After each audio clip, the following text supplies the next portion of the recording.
morning, preschoolers. How is everyone today? I hope you're doing good.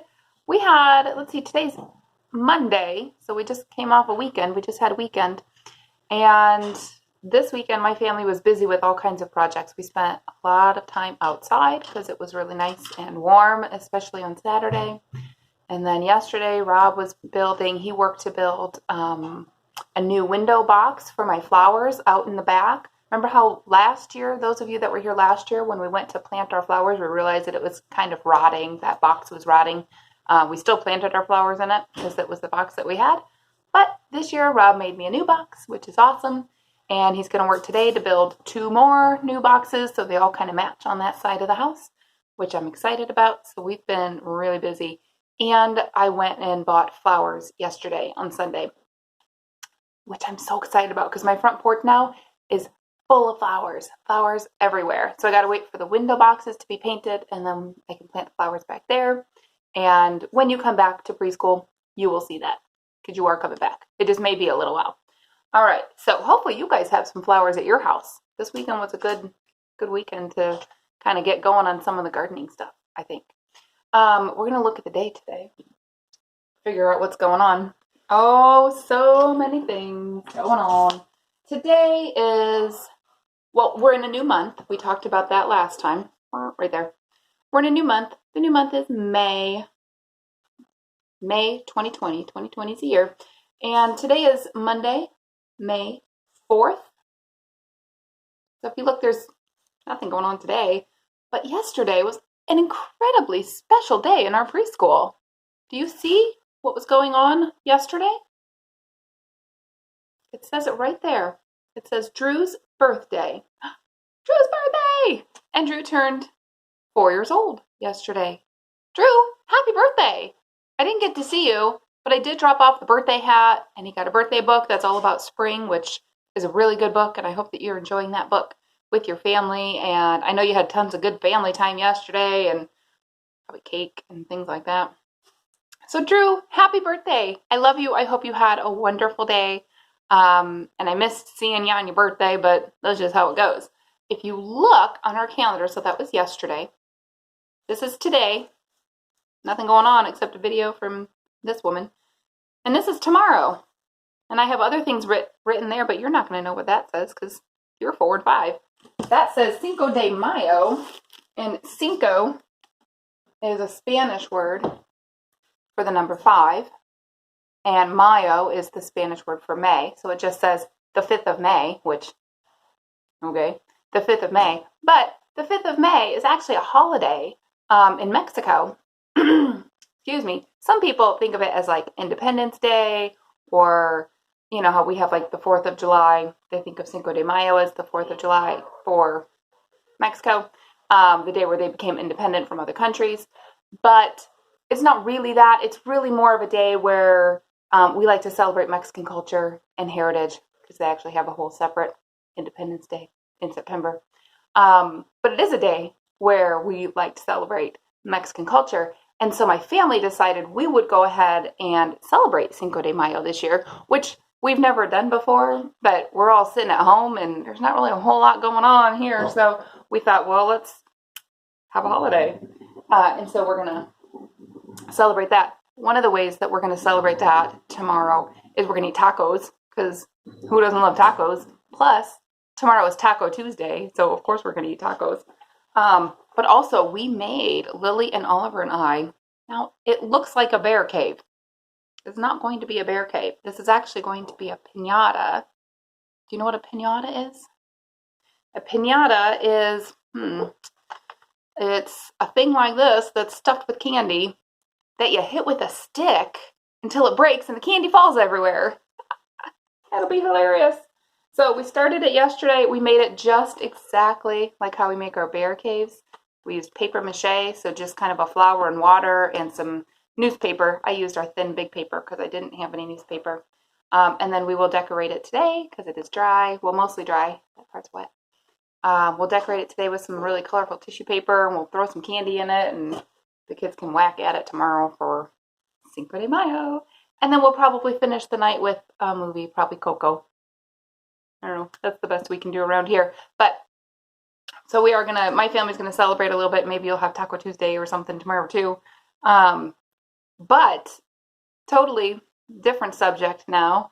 Last week we started talking about bugs because it is springtime. And in the springtime is when we see a lot of bugs.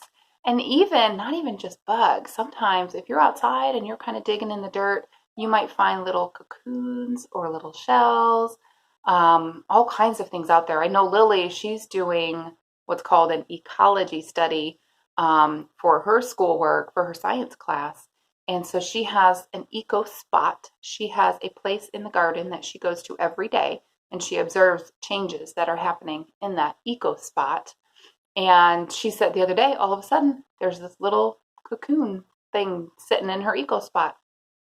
So there's something inside transforming, which is pretty cool. So you should spend some time today and this week and our whole springtime. You should be outside and taking a look at all the cool changes that are going on out there. I do have now, last week we briefly talked about butterflies, and I said, okay, we'll do butterfly activities or books and stuff this week. But I wanted to show you this. Let's see if I can put it there, and then maybe you can see it better. This is called the life cycle of a butterfly, which just means that this is all the stages that a butterfly goes through. So, of course, the first stage, I guess, is that the mommy butterfly lays the little eggs. She lays them on a little leaf. And you can see the arrow goes over this way. And what hatches out of those eggs is a larva. Isn't that cute? It's a little caterpillar larva. And then it eats, and it eats, and it eats, and it eats. And if you've ever read the book, The Very Hungry Caterpillar, you know that it eats and eats and eats a whole lot. And then that little larva, that little caterpillar, becomes a pretty big caterpillar because he's eaten so many leaves. And once he's gotten big enough, follow our arrow, he forms this around himself called a chrysalis. Some people would call it a cocoon, but for a butterfly, it's called a chrysalis. And it attaches to a tree right here. And inside is that caterpillar, that larva. Oh, hi, Oliver. Sorry. Yeah. And that larva is changing in there into the next stage. We follow our arrow over here, and you can see after about 2 weeks, a butterfly slowly comes out of the chrysalis. They kind of nibble a little hole and they get themselves out there. And then they open up their big wings and let them dry out, and they're ready to fly. And they've become a butterfly. Isn't that amazing, Oliver? Can you try again? Well, we talked about the eggs. First, the mommy butterfly lays the eggs. And then out of the eggs hatches the larva, the little larva. And then they eat and eat and eat and eat, and they feast and feast and feast on leaves, not on cake and things like in the book. And then down here, they become a chrysalis. They form this kind of protective shell around themselves. And then inside, they change and they wiggle. I'm going to show you, Oliver, because I'm going to do it too. They change and they wiggle and they and then they become a beautiful butterfly. Where is it? There. And then, the beautiful butterfly emerges. And that butterfly in that picture, that butterfly in this picture, that's a particular kind of butterfly called a monarch butterfly. They have the orange and the black wings, and they're just so, so beautiful. I have another picture of a monarch butterfly with that orange and black wings. Do you have a picture of this? I did have a picture of this, and I still do have a picture of this, and you're holding it in your hand. Yep, that's a monarch butterfly. But of course we know that butterflies come in all kinds of colors.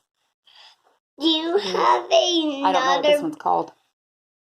Do you have another picture of a butterfly? Right down here I have more pictures. Do you want to see these? These ones I know. This is called a Mormon swallowtail. Isn't that pretty, Ollie?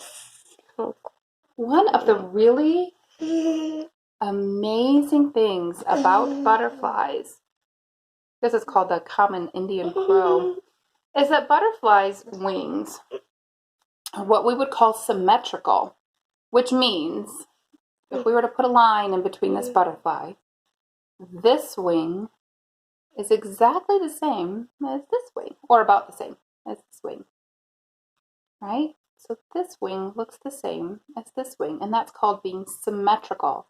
And there's a lot of things in nature that are symmetrical. Even if you look at Miss Katie's face, not totally symmetrical, but you make a little line down here, and for the most part, this side of my face is the same as this side of my face, right? A lot of things in nature are symmetrical. The beautiful bright colors that butterflies can be is what just makes them so beautiful. Do you have more butterfly pictures? Well, I do have a few more, but they're in the box. And the box is what's holding up my phone and the camera. So we'll get them out in a few minutes, okay? Okay. Okay. So that is our butterfly. Hey, Oliver, I think you're sitting on one of the things that I need. Do you have something under your bottom there? So just like when we looked at the poster, you can kind of see a mommy butterfly would lay these little eggs, and then out from these little eggs hatch these little tiny larvae, these little caterpillars. Hey, Oliver, you took my caterpillar. Can I have that one? And this caterpillar in particular is the caterpillar that would create a monarch butterfly. So if you ever see a caterpillar that has these colorings, this is a monarch caterpillar. I don't know if they call it that, but it's the one that would then become a monarch butterfly. That long caterpillar, it turns to this butterfly. This one. And then it goes into chrysalis. Oliver, where's my chrysalis? See, he comes in here and I lose all the things. Where'd the chrysalis go? It was under there. After that little larva eats, that little caterpillar eats, then what he does is he forms a chrysalis, or she forms a chrysalis around. It's like a little house. It's protective, and it helps kind of keep her contained, and then he or she will change and grow and become something just totally different, and they will emerge a beautiful butterfly. She will change to this butterfly. That's exactly right. It's the same. Is that the same? I don't know. It looks a little the same. I'm not sure it's completely the same. We have a monarch butterfly around here. Couldn't find it in the box because somebody's been playing in the box of butterfly stuff. Oliver, do you know where the monarch butterfly is? Look at his face. He's like, it's on my hand. I don't think so. Hey, Oliver, do you know where the Very Hungry Caterpillar book is? Well, I wasn't going to give you the answer. Do you know where it is?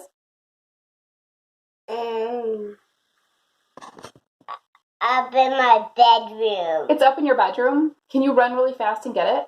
Yeah. Okay. Like Sonic. Like Sonic. He likes to run like Sonic. Do you guys know what Sonic is? Sonic is this little, what is he, a hedgehog? I don't know what he is. It's this blue character. I don't know. He runs really fast. He like sticks his arm out and he goes, run, Sonic, run, or whatever it is. I don't know. While Oliver grabs the Very Hungry Caterpillar book, I'm going to show you Bun Bun, because you haven't seen Bun Bun in a little while. Hi, Bun Bun. Bun Bun misses you guys. He's doing pretty good, though. I think I told you a couple weeks ago he's been getting out of his cage and able to run around a little bit, and he likes that. His cage is a little messy right now, though. Bun Bun, clean up after yourself, silly Bun. We'll see if Oliver's really able to bring that book. You guys probably have the Very Hungry Caterpillar at home now, huh? I love that book. I think we have a big version, but we also have a smaller cardboard book version. Did you find it? Yeah. Yay, Oliver! It was under my bed. Cool. Under his bed, he said. Thank you. Can I read it to preschool friends? The Very Hungry Caterpillar. And we've read this one in preschool a ton. Caterpillar. Not for a little while, but in the fall when we studied Eric Carle, the author of this book, it says, The Very Hungry Caterpillar by Eric Carle. I know we read this book then. Do you like looking at yourself? Hey, if you sit there, you'd be able to see the book really good. In the light of the moon, a little egg lay on a leaf.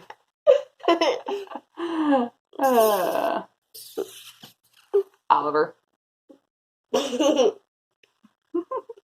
One Sunday morning, the warm sun.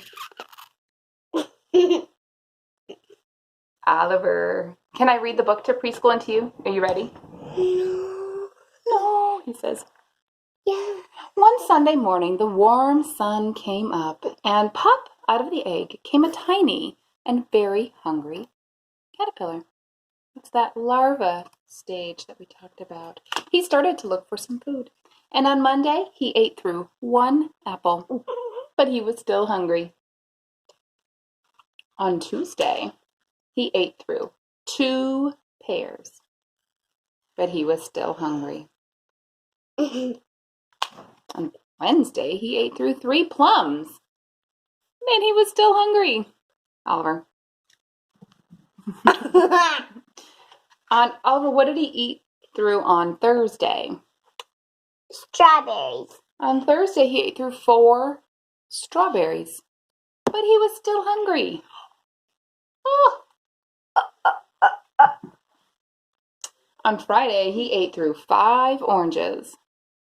He was still hungry. I couldn't eat 5 oranges and still be hungry. On Saturday, he ate through 1 piece of chocolate cake, 1 ice cream cone, 1 pickle, 1 slice of Swiss cheese, 1 slice of salami, 1 lollipop, 1 piece of cherry pie, 1 sausage, 1 cupcake, and 1 slice of watermelon. And that night, he had a stomachache. But when he eat a leaf, he will get much better. Oh, I'm excited for that because this poor caterpillar, I can't imagine eating all that food. I think we would all get a little stomachache. The next day was Sunday again, and the caterpillar ate through 1 nice green leaf, and after that he felt much better. Now, he wasn't hungry anymore, and he wasn't a little caterpillar anymore. He was a big fat caterpillar. He built a small house called a cocoon or a chrysalis around himself. He stayed inside for almost 2 weeks, and then he nibbled a little hole in his house. He nibbled it out, and out came a beautiful butterfly. It look like the same of this. Does it look the same as that? No. No, it really doesn't. But it has something. I don't know what that is. Hey, Oliver, can you say goodbye and happy Monday to our friends? Goodbye. Goodbye, friends. We love you and miss you.